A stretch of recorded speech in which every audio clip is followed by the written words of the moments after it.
Hi, and welcome back to DIY with Jeannie. It is that time of year again. It is Christmas in July, and we are going to start Christmas in July by making a little gift for teachers, coworkers, people at church, people that you just want to give a little something, a little remembrance to, but you just really don't want to spend a whole lot of money. So we've made this little tea bag card pouch holder. And all it takes is 4 pieces of material that are 5 by 7.5 and the little scrap for our tab. It is about 1.5 and 3 inches, but you can alter the length of it to make it as big or small as you'd like. I wanted it to go over and leave enough of a gap so that no matter what I put inside, it would have plenty of room. But I can easily fit in 4 pouches of tea and it'll be all ready to go. So I hope you are ready for us to get started making this. If you like this kind of content, we do it 3 days a week, and we do a lot of sewing, paper crafts, handcrafts of different types. So if you like that kind of thing, if you would hit that little subscribe button down there and hit that little bell icon, you'll be notified every single time I put something up. But now, let's start us some Christmas in July. To make our tea gift pouch, because it is Christmas in July, we're going to need 2 pieces cut at 7.5 inches by 5 inches of our outside fabric, and 2 pieces of our inside fabric cut the same thing. It's 7.5 by 5.5. But these have already been folded, and I'm going to put a piece of interfacing inside of both of them. So you can use fusible interfacing. I don't happen to have any right now. Well, I don't have any of the thickness that I want. So here is our fusible interfacing. And this fabric, I was really lucky. I went to a Overstock type store, and they had like 30 of these napkins for just a couple of dollars. And I thought, well, that's material I can use. So I went ahead and grabbed these. These are for the inside, for the pockets. And then this piece is going to be for our snap closure. Now, you can put just a loop and a button. You can do whatever you want. I'm going to use a snap closure. So we're going to have this with a small piece of interfacing, and it is going to be rounded. So let me grab a bottle and show you what we're going to do with it.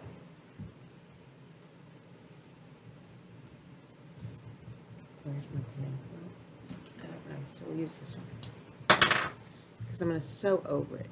So I just want to make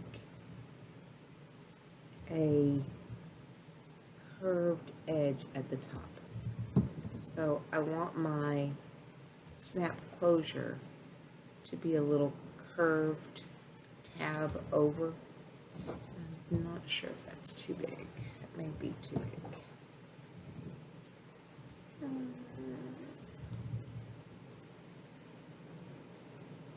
I think that's going to be too big.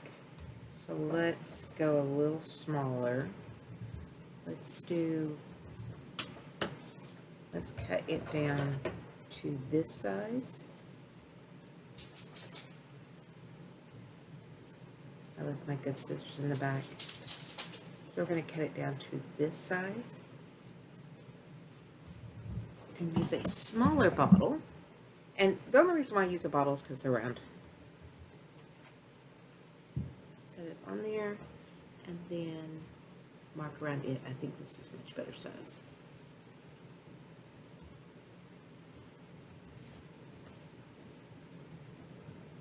Yeah, I think this is going to be a much better size.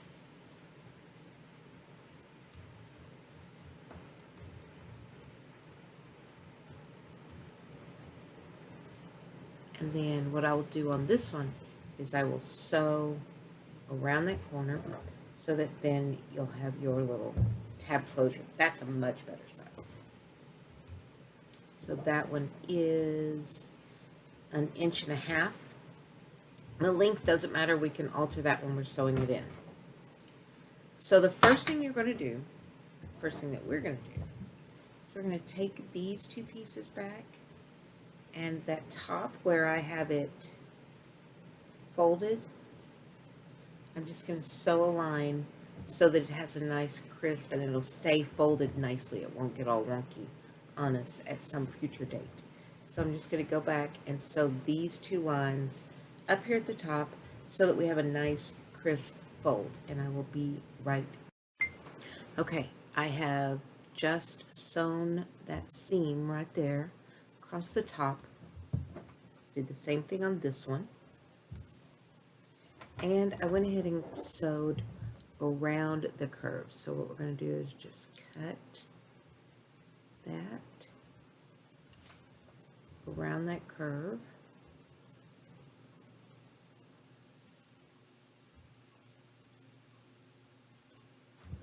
And now we're going to come back and snip it so it's easier to turn it. Because we're going to turn this inside, right side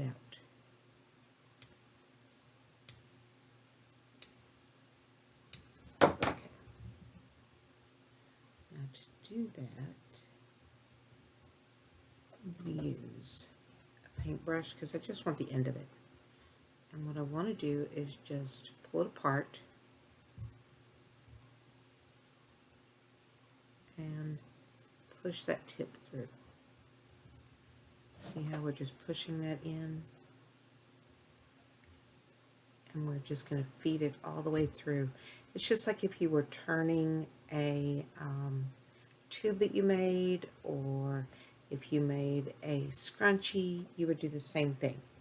You're just going to flip it to where the side that you did not sew is now the outside. I'm going to take and push out those seams real good. We will iron it. Oh, I sounded so country just then.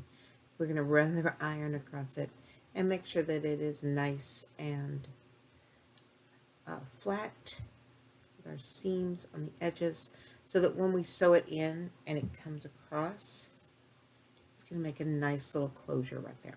So we'll put our snap in here. And I got a new tool. That's why I decided I had to do a snap on this one. I hate buttons. And it's not the buttonholes. I used to think it was the buttonholes. I am not a huge fan of sewing by hand because I stab myself a lot. So I try not to do that. Now, we are going to take this piece back, and we want to run a seam. I want to make sure it's nice and straight in here. Let's see. Got that on the straight line, so let's put this on the straight line. We're going to run a straight line across the bottom of this one. I just want to keep it in place because I know it's a straight line right now.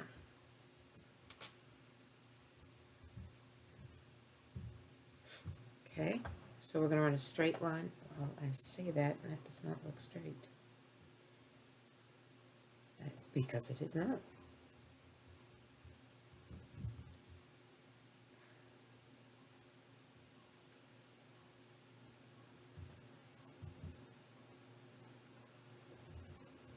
There we go.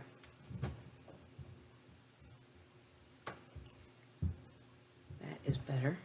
So we want to run the straight line here, and that's so that when we put our tea bags in, they don't, fall down to the bottom. And we're going to do the same thing with this one.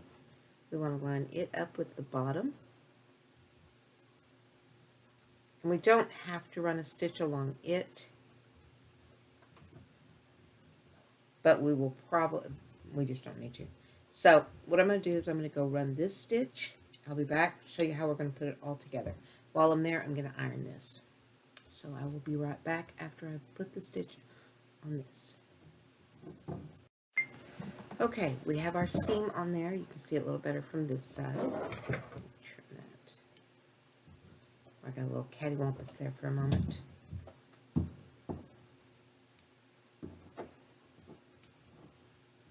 we all have our own vernacular, cattywampus, doohickey, and people learn what we're talking about. And that is fabulous, I think. So there we go. There is this pocket. See, it's a nice big pocket right now. We're going to go ahead and set this one on top of it. And what we want to do is put our little clips on it so it doesn't get away from us. What's nice here is I can line it up with that one right below, you know, the other line, the other, goodness, what is it? Gingham. And I know it's straight because that's the way I cut it. So there we go. Now what we are going to do is find the center. So I'm going to find the center.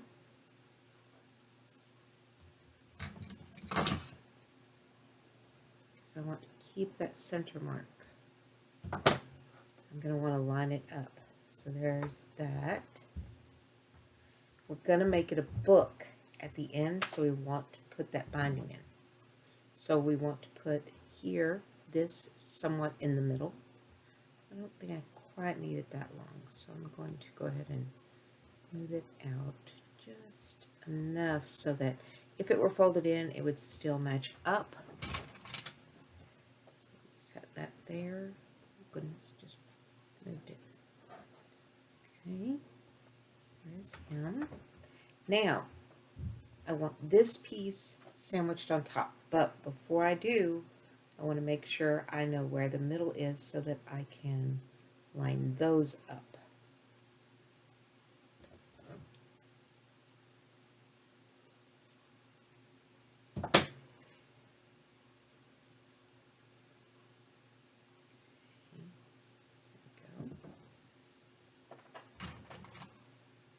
Take our little clips. I'm going to mark it right in the middle.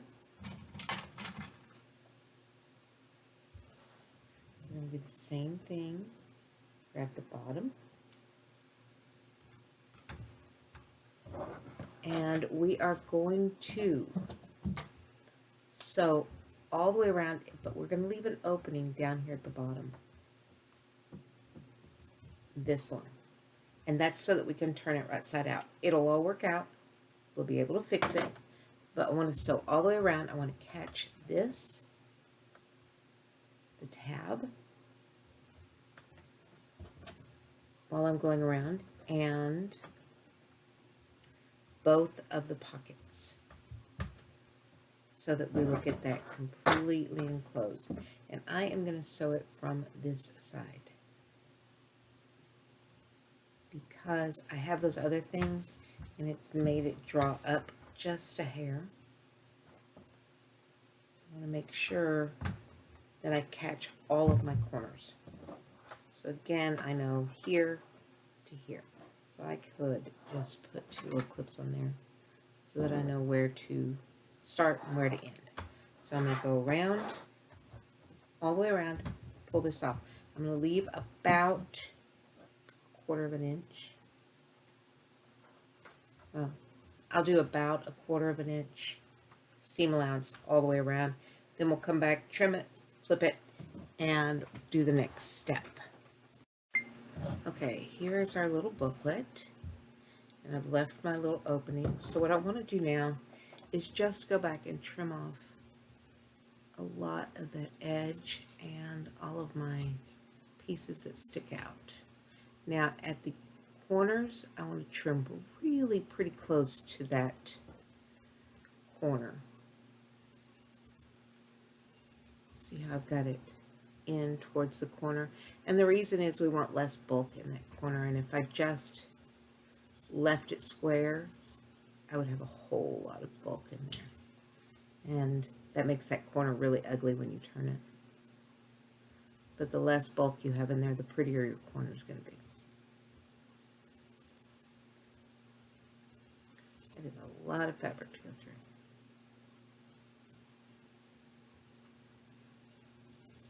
Which makes it more important to do these bottom corners really well.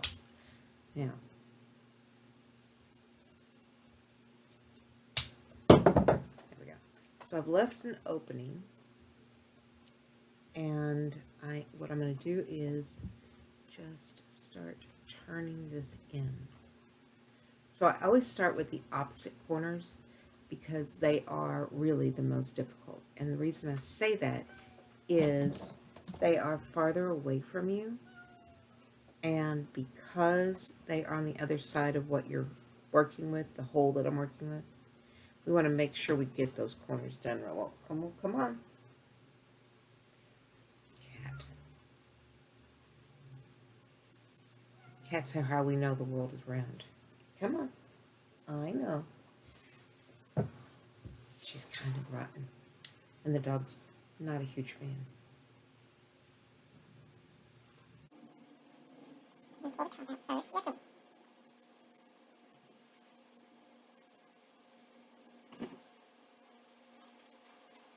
She's not usually, well, I was going to say she's not usually this needy, but she is. Now that she's decided that I'll do, because she was my mom's cat, and when my mom moved into her facility, she's in a memory facility, when she moved in there, I inherited the cat. Come on. Oh, I know. And she hated me. She doesn't hate me anymore, but some days I wish she would go back to it. Because this is so thick. I've got so many layers here. Yes, dear. Oh, that's the cat. Oh, my God, I'm so down. But yeah, definitely. You know, we're going to have to fast forward this one.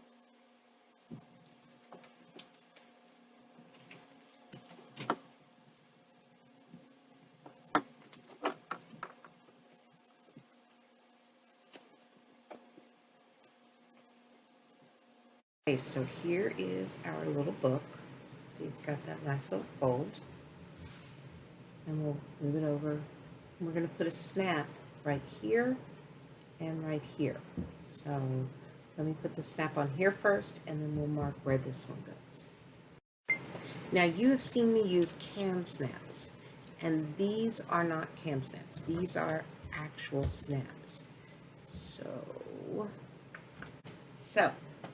let's use white. Use regular. And then, see, there's two different sizes.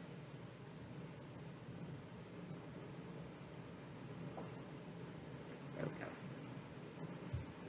Okay. So we want one on here.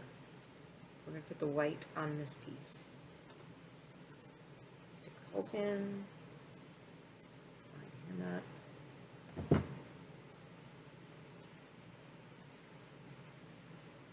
And then you just mush. And it wants to lock on you because it's got this little lock on the side. Okay. It's on. Yay. Fold it over. We want to put a mark where this one is going to go. And we want to leave a little bit of room so that we can put our tea bags in. So I want the middle to be right here. Lay it on there. And we just need a silver back. We want to put it inside. See, you can set it like this.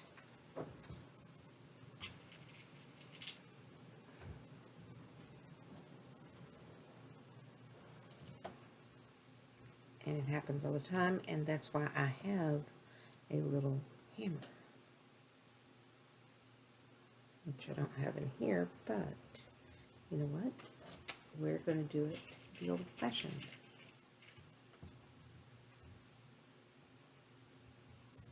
Which is lay it on top, set you down, and you want to make sure that you're not using the flat side, that you're using this side, because you don't want to crush that middle part.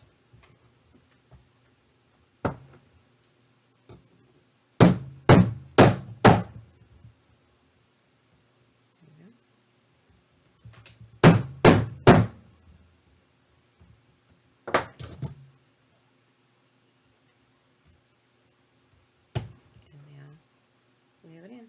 See? So now we can take our little tea bags slide them into our little pockets. You give them 4 tea bags, or you could give them 4 tea bags with a stick of honey.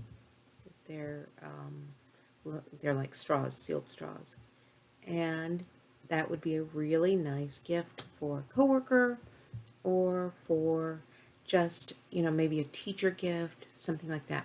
And that didn't take long at all, and it was just a bunch of just straight stitches. So I hope you enjoyed this. We will be doing more Christmas in July crafting, and hopefully we'll have Christmas done before you know it. Thank you for spending time with me. I appreciate you. I appreciate all the time that you spend with me, taking part of your day to be with us. And I hope I see you next time for more Christmas in July.